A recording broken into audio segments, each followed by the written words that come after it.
मैं डॉक्टर पवन Kumar Yadav, assistant professor दर्शन शास्त्र विभाग, CMP डिग्री कॉलेज, इलाहाबाद केंद्रीय विश्वविद्यालय से श्रीमद् भगवद गीता में त्रिमार्ग के समन्वय पर प्रस्तुत करना चाह रहा हूँ। मैं अपने लेक्चर को हिंदी, इंग्लिश और आवश्यक होगा तो संस्कृत के श्लोक से भी आच्छादित करने का प्रयास करूँगा। हम जानते हैं कि महाभारत में भीष्म पर्व के अंतर्गत श्रीमद् भगवद गीता आती है। हमारे भारतीय दर्शन में हम लोग जानते हैं कि प्रस्थान त्रयी का बहुत उल्लेख है। प्रस्थान त्रयी में श्रुति प्रस्थान, स्मृति प्रस्थान और न्याय प्रस्थान। श्रुति प्रस्थान के अंतर्गत उपनिषद आता है, स्मृति प्रस्थान के अंतर्गत गीता और न्याय प्रस्थान के अंतर्गत ब्रह्मसूत्र को रखा गया। गीता का महत्व आप इस बात से समझ सकते हैं कि हम कहते हैं कि सर्व उपनिषदो गावो दोग्धा गोपाल नंदना पार्थो वत्सुधि भोक्ता दुग्धम गीतामृतम महत्। यानी जो गीता है वो सभी उपनिषदों का सार है। उदाहरण में ये कहा गया है कि जैसे गाय उपनिषद हो गई, कृष्ण दूध दुहने वाले हो गए और जो अर्जुन है वह बछड़ा है जो उस दुग्ध का पान करने वाले हैं, और बाकी अन्य लोग जो है उस अमृत वचन का स्मरण कर रहे हैं, अमृत पान कर रहे हैं। हम जानते हैं कि गीता में सार्वभौमिकता पाई जाती है। सार्वभौमिकता का तात्पर्य यहाँ पे यह है कि हमारे समाज में मानवीय जो स्वभाव है, हमने देखा है कि क्रिया, भाव और ज्ञान, विलिंग, फीलिंग एंड नॉलेज, 3 प्रवृत्तियों के लोग पाए जाते हैं। इसलिए जब कोई व्यक्ति गीता पढ़ता है तो कुछ ना कुछ वह अपने कार्य का उसमें पा जाता है। जो क्रिया प्रधान लोग होते हैं, जो विल पावर जिनकी स्ट्रांग होती है, वो कर्मठी होते हैं। वो कर्म के द्वारा जो है ईश्वर से साक्षात्कार करना चाहते हैं। जो भावना प्रधान व्यक्ति होते हैं वो लोग कवि हृदय होते हैं। ऐसे लोग जो है भक्ति या प्रपत्ति मार्ग के द्वारा ईश्वर को प्राप्त करना चाहते हैं। और जो लोग बुद्धिजीवी होते हैं, जो ज्ञान को ही सब कुछ मानते हैं, वो लोग ज्ञान के द्वारा ईश्वर का साक्षात्कार करना चाहते हैं। यहाँ पे हम एक चीज़ और आपसे कहना चाहेंगे कि जो कर्म प्रधान व्याख्या गीता की है उसमें महत्वपूर्ण लोगों में तिलक और गांधी का नाम आता है। रामानुज भक्ति प्रधान व्याख्या करते हैं तो वहीं शंकराचार्य इसकी ज्ञान प्रधान व्याख्या करते हैं। गीता में प्रवृत्ति और निवृत्ति मार्ग का भी समन्वय मिलता है। ज्ञान, भक्ति और कर्म तीनों का समन्वय तो है ही, प्रवृत्ति और निवृत्ति मार्ग का भी समन्वय है। प्रवृत्ति मार्ग डूइंग और निवृत्ति मार्ग अब्सटेन फ्रॉम डूइंग। प्रवृत्ति मार्ग जो है वेद प्रधान विषय है, उसी प्रकार निवृत्ति मार्ग जो है उपनिषद प्रधान विषय है। एक छोटा सा श्लोक है कि कर्मण्येवाधिकारस्ते मा फलेषु कदाचन। You do your action and abstain from your result of that action. आप कर्म करिए क्योंकि उसमें आपका अधिकार है, प्रवृत्ति मार्ग है। कर्म के फल से आप विरत रहिए, यह निवृत्ति मार्ग है।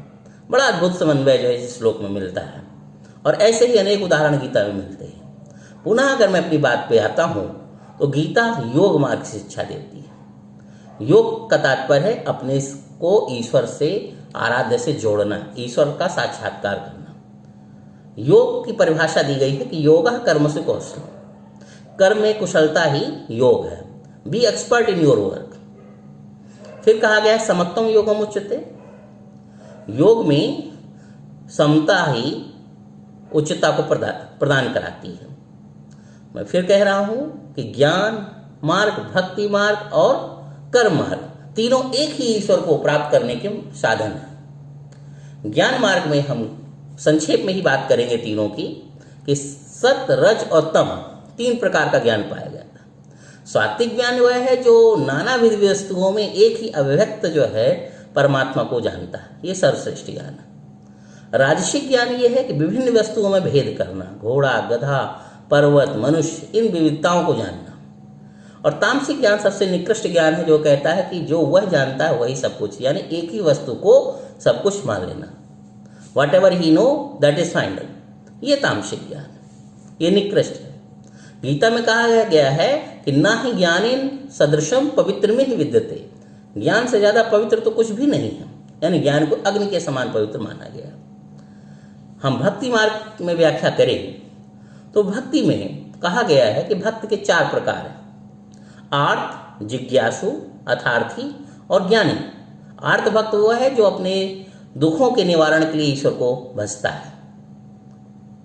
जिज्ञासु भक्त वह है जो ईश्वर को जानना चाहता है, टू नो, इगरनेस है उसके अंदर। अर्थार्थी वह है जो भौतिक सुख सुविधाओं, लग्जरीज के लिए ईश्वर को जो है भजता है।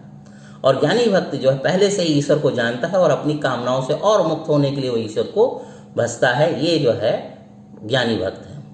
भगवान कृष्ण ने एक जगह कहा भी है कि वैसे तो मुझे सारे भक्त प्रिय हैं, लेकिन ज्ञानी भक्त मुझे ज़्यादा प्रिय है।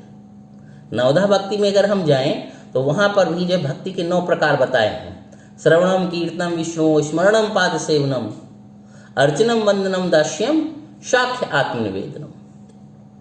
भक्ति के 9 प्रकार बताए हैं। भक्ति मार्ग में ही हम एक बात और रखेंगे कि रामानुज ने प्रवृत्ति मार्ग की चर्चा की है। प्रवृत्ति मार्ग में यानी ईश्वर के सामने आप अपने को पुत्रवत जो है समर्पित कर दीजिए। शरणागत वत्सला, वासुदेवा शर्मिति। यहाँ पे उदाहरण बहुत इंटरेस्टिंग दिया है उन्होंने दिया है कि हमें किस तरह का समर्पण चाहिए, बंदर के बच्चे की जैसे कि बिल्ली के बच्चे जैसे। तो यहाँ पे कहा गया है कपि और मार्जार। मार्जार संस्कृत का शब्द है जिसका अर्थ होता है बिल्ली का बच्चा। कपि जो है वह बंदर के बच्चे को कह रहे हैं। जब बंदर का बच्चा एक स्थान से दूसरे स्थान पर जाता है तो अपने पेरेंट्स को वह इस तरह से पेट की तरफ से पकड़ लेता है, जबकि बिल्ली का बच्चा जो है कहीं भी नहीं पकड़ता, उसकी माँ यहाँ से पकड़ती, गर्दन से। बिल्ली का बच्चा बहुत कम गिरता है, जबकि बंदर के बच्चों को अक्सर हमने उछल कूद में गिरते हुए देखा है जब वो एक स्थान से दूसरे स्थान में छलांग लगाते हैं। उसका कारण रामानुज बताते हैं कि वैसे तो दोनों ही अबोध हैं, दोनों का समर्पण जो है अलग है, उच्च कोटि का है, लेकिन जो बिल्ली के बच्चे का समर्पण है, मार्जार के बच्चे का समर्पण है, वह निसंदेह है, उसमें अहम नहीं है, क्योंकि वो कहीं से भी अपनी माँ को नहीं पकड़ रहा। माँ जैसे जहाँ चाहे वहाँ ले जाए। इस तरह का अगर भाव आपका होगा तो आप ईश्वर को प्राप्त कर लेंगे। अब मैं आता हूँ कर्म मार्ग पर। गीता में स्वधर्म का पालन करने को कहा है, यानी कि जो वर्णधर्म व्यवस्था के अनुसार आपका कर्म है आप उसको प्राप्त करिए। कितना भी श्रेष्ठ कार्य करें लेकिन परधर्म कर रहे हैं तो वो आपको लाभ नहीं मिलेगा, पुण्य नहीं मिलेगा। गीता में कहा गया है कि किसी भी कार्य के संपादन के लिए, द सक्सेसफुल एक्शन के लिए 5 अवयव हैं।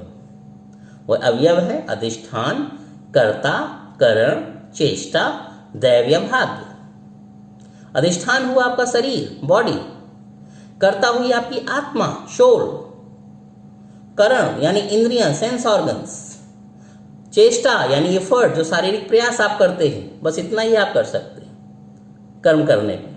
लेकिन इन सब का जो सामूहिक रिजल्ट आना है वह आपके हाथ में नहीं है। वह कहलाता है 5वां अवयव, दैव्य भाग, जो अदृष्ट है। हम कह सकते हैं कि ज्ञान, भक्ति और कर्म तीनों का अद्भुत समन्वय बताया है।